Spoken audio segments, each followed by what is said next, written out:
The two Minecraft communities always seem to be at war with one another. There's always some silly debate about which version of the game is better and why, and so I figured rather than having that debate time and time again, why don't we get some actual facts about which version of the game is better, and to do that, we've set up a server both Bedrock and Java players can join, and I'm going to be putting both sets of players through 7 challenges, and by the end, we'll know which version's player base truly is better. By the way, if you want to be involved in this sort of silly challenge in the future, follow me at IBXToyCat on Twitter. That is where I announce these sorts of things, as well as Minecraft news and other life updates. But with that said, let's get straight into it. You'll be able to tell if someone's playing Bedrock by the plus in front of their name. You'll also be able to tell by the fact that apparently they get philosophical real quick. I craft, therefore I am. So a couple of Minecraft days in, and honestly, it seems as though Team Bedrock's doing the best, which is exactly what I want because I'm a Bedrock player, as you can see.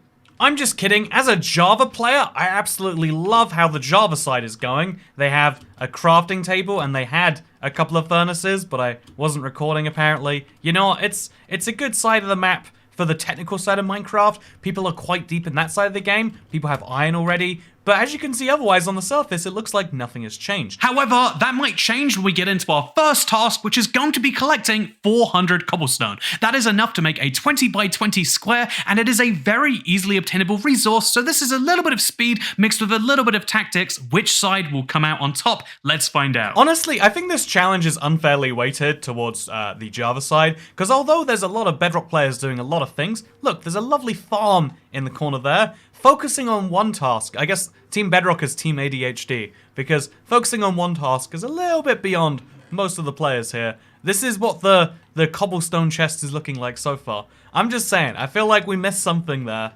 Yet Team Java has been working a little bit harder to keep things together. They've made a farm which is closer to the spawn. They've made a minecart track already. Instead of having a house, which is not a house, it's just a bunch of very pretty walls, it is a lightning rod, super functional, and an actual square building. Is a square building the prettiest way to do things? No.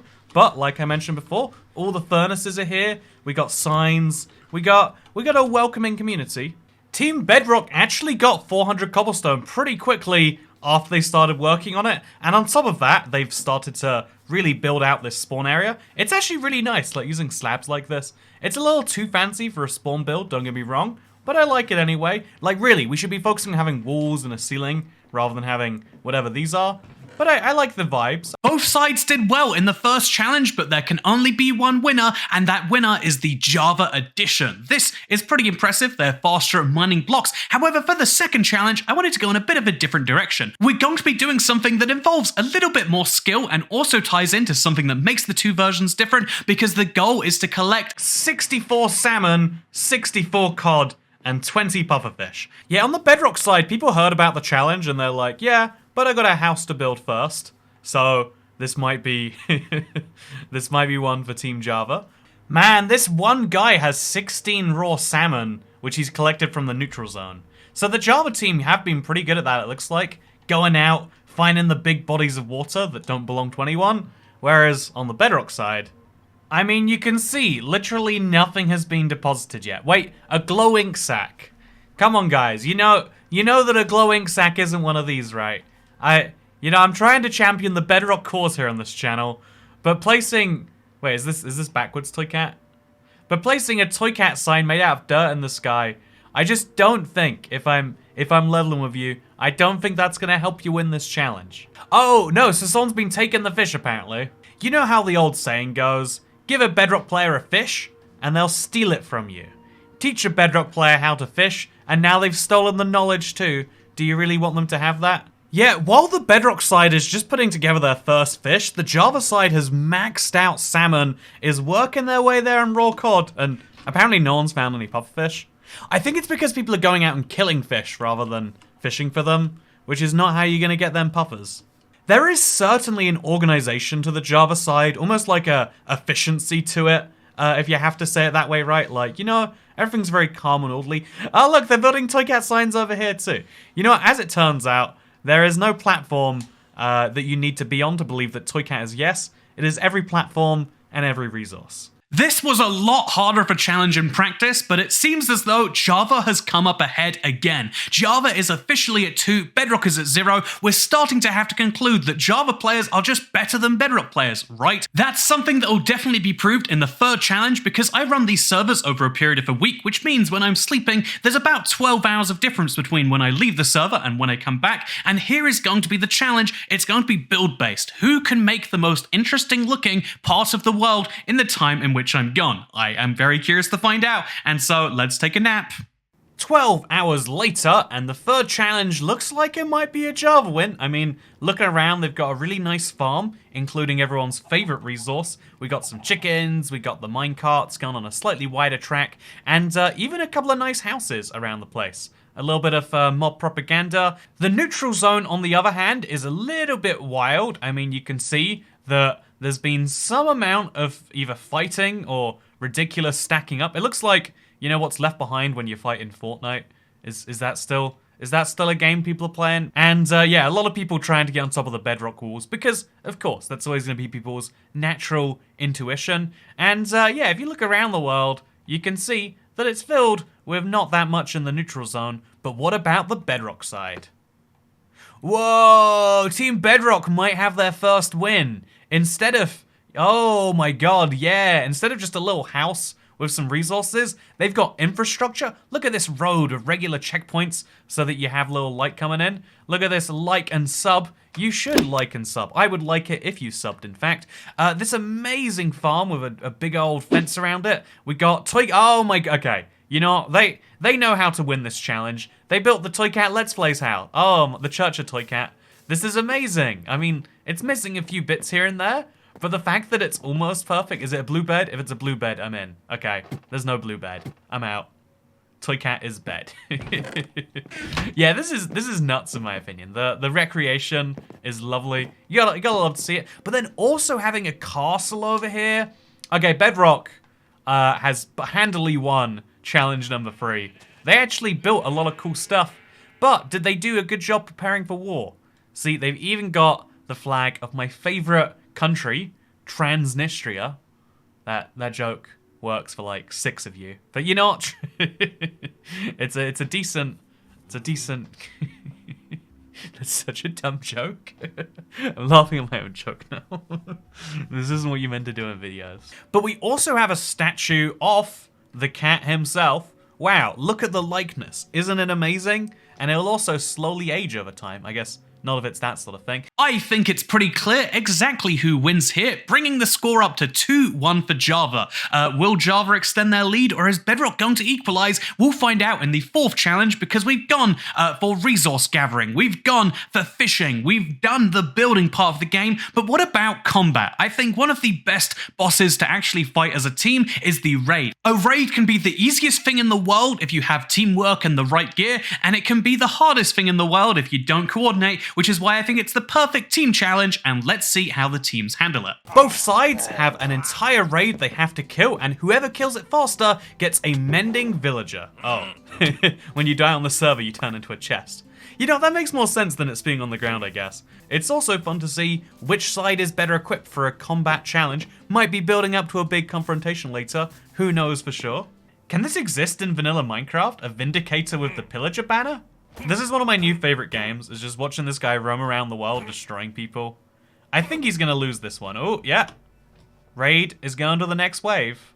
The Bedrock side was doing so well that I decided to check on the Java side to see if it was, you know, maybe one of those things that was neck and neck. And on the Java side, it looks like it's going well, but they've managed to trap a pillager in a minecart. You know, I don't know if that's impressive or the exact opposite, but there's only one of them left. Yeah, a raid is one of those things where you kind of have to be ready for, or it actually is quite a bit of a challenge. You can see that when people take it as a group, they do just great. It goes a lot less well for them when they're by themselves, is what I'm saying. Although clearly having this whole set of shields and swords means they're doing really well here. Yeah, it's always impressive to... Oh man, that Vindicator just got a double kill. Is he going for the triple now? Is he gonna get it? It is always... Yes, actually. This is a monster. This is a monster villager. While some people are fighting the raid, by the way, some people are living their best lives out off the grid in the middle of nowhere. And I kind of like that on one level. It's another Java player who's ignoring the raid to build a farm instead. You know, they didn't even win the last challenge. Like, if building was their forte, that would have been the time to do it. But this is just a Java player building in the neutral zone. Is he trying to bring peace to the world, maybe? I don't know. Yeah, the Bedrock players are just treating it like it's a meat grinder. They will die as many times as it takes to take down the raid, whereas Java players are treating it like a snooze fest. Like, we can get to the raid whenever we get to the raid, which I don't know if that's a valid strategy. It certainly is resulting in fewer deaths. It's not that they're all not trying on Java, it's just that most of them are not trying over here, which is not how you do this. Wave after wave, the Bedrock players threw themselves into the raid, and they showed much more urgency than their Java counterparts. It looked like it was going very poorly, but you could see the progress just starting to build up bit by bit by bit, until finally, after a ludicrous amount of time, this happened. Ah, wow, I got the achievement for that too. I mean, I don't mean to brag, but I'm basically a hero for experimenting on people. I don't want to call myself a hero necessarily, but I mean that is what I am. The scores are even. It is 2-2 for Bedrock and Java. Both teams are perfectly matched, which is why the 5th challenge will be so important. And after doing PvE, you can probably expect the most important challenge, the one we have both teams face off to the death, is going to be... That's right, coming later in the video. That's going to be fun, but first we have some pyramid building, because how fast can the teams build? This is something that's very important to test, and so we're going to be having the teams make a 21 by 21 pyramid. The challenge has begun, and the Java team is going off to a really good start here. Everyone's using different materials, but again, it's getting the job done as quickly as possible. The group teleport has really worked there, and it seems like, again, I don't think you can mess up making a pyramid, but it seems like they're not doing it here. Although on the Bedrock side, they're way ahead. They're on layer 5 of their pyramid, which, you know, the lower down you are, the harder the layers are, not the easier. So to compare layer 5 versus layer 4, barely, it's not looking good for Team Java, honestly. I'm also starting to realize there's fewer players here. You know, maybe that's skewing our results. Although, again, it's a Java server, and there's a cap to the number of players each team can have. So it should be balanced, but apparently, I mean, I'm just not seeing the same results on this side. I'm seeing people breaking blocks desperately trying to get them, whereas on the Bedrock team, they've actually, oh my god, they finished already. Wow. I mean, when it comes to speed building, I think ultimately this has to be a more bodies thing. Like, look how many more Bedrock players there are. Can we give them that win? Oh, the Java players have officially done it, but I got some sad news. They did it. Just a little bit too late. Let's go now to Tomorrowland, because it's 11:37 PM. And you know what, this server's fun, but it's not an all-day thing. Oh my god, it is incredible to see what the sides did with their pyramid. By the way, just on a technical level, yesterday it seems the Bedrock pyramid was slightly smaller, and so we are taking away that point. Both sides have built the Toy Cat Let's Play house. This one's way better though. You know, the Java players know how to build a Toy Cat Let's Play house. After we had to nullify the result of Challenge 5, Challenge 6 is now going to be the decider. We've removed the Bedrock walls that separate the Bedrock and the Java teams. Anyone can go anywhere now, and so to celebrate that, in the neutral zone, there is a big glass cube that we've placed with a single ancient debris inside. There is no other way to access ancient debris in this world, and so whichever team can get their hands on this block will be rewarded with some netherite ingots. That's right, the potential to get actual netherite is going to be possible for whichever team can find this. We've just announced it, so let's see which team makes it here first. So yeah, you can see the very big destruction that's happened here, and you can also see the immediate effort from people on Team Java to come get it. In fact, there's not just one Java player, not just 2 Java players, there is 3 of them all immediately on their way up there. In fact, I mean, the speed of people from the Bedrock side. Honestly, this might be the easiest coup in the world. 3 people coming prepared with a bunch of blocks and a bucket and a point guard at the bottom might be all this requires, right? Yeah, I mean, I'm stunned at the speed and the efficiency at which this is happening. I was not expecting 2 players to make such a coup. Can they get out of there in time? Oh, they're not on the same team. Oh, wow, they are literally fighting. I didn't even notice. I knew this guy was on the Java team. There is a Java and a Bedrock flight at the bottom, and then this guy has the ancient debris. Minecraft armor should be skimpier so you can see more of the skin. I am shocked at how quickly that happened. There are 5 very victorious Java players that were free a second ago. I don't know where they keep coming from. And there is not a single Bedrock player in the vicinity? It hasn't actually been the point of the server since Challenge 3, but let me just say both sides have been building some really cool things throughout this time. It's been amazing to watch as things appear out of nowhere. It's pretty inspiring in some ways. However, this is not about being inspired. This is about working out who is better between Bedrock and Java. Java is clearly coming into this last challenge with a point lead, but Bedrock has the chance to tie things up and prove they're exactly equal. But can they do that? Let's find out in the PvP challenge. We have enabled hardcore mode on the server. This means from here on out, when people die, they're gone for good, and we're going to be teleporting people to a relatively small radius in the center of the map, and then this 10-second countdown is going to begin, and when it hits 0, the big cross-platform war will begin. There we go, war has begun. Oh my god. It immediately becomes chaos. People are running for their lives already. Just immediate. Okay, so we have 1 Bedrock player down. We have 1 Java player down. 2 Java players down. Oh, it's actually. Oh wow. Okay, I thought Java players had this because more used to the combat system and there's more of them. But it looks like honestly, it's been working pretty well. Oh, actually, I think there's a lot of Java infighting. Yeah, it's been Java players killing Java players while the Bedrock players ran off. We do still have we have a lot of Java players alive, but we do still have some Bedrock players alive who have quite rightfully decided to run away from the chaos. But they're going to have to come back to the center, which is just being dominated by Java right now.